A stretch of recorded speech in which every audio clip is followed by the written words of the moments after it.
Welcome back. This is You Can Change Vegan. Today's recipe is for this crunchy cornflake crumb tofu. This is an easy recipe and all the measurements are in the description. In the first bowl, we're making the batter with plain flour, salt and pepper. Give that a mix and then pour in the plant milk while stirring.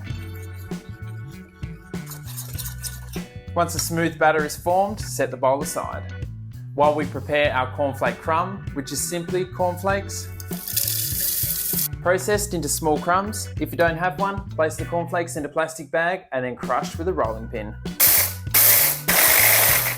After a quick process, you'll have crunchy cornflake crumbs like this, and then add them to the second bowl. Now it's time to prepare the tofu. Cut it into whatever shape and size you like. I'm making large, thin slices.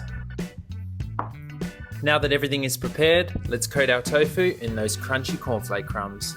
To crumb the tofu, take a piece, place it into the batter, flip it over, and then place it in those crunchy cornflake crumbs, flipping it over and pressing down the crumbs to make sure it's coated evenly. And there you have your cornflake crumb tofu. All of the tofu is crumbed, so now it's time to cook it. You can oven bake it or air fry it for 30 minutes until really crispy at 200 degrees Celsius or 390 Fahrenheit. Let's go.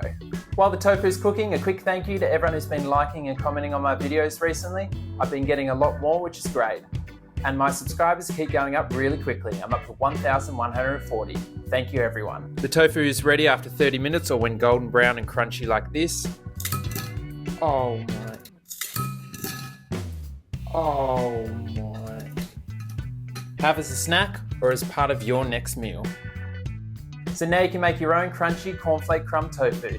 If you like this video, please leave a like and thanks for watching.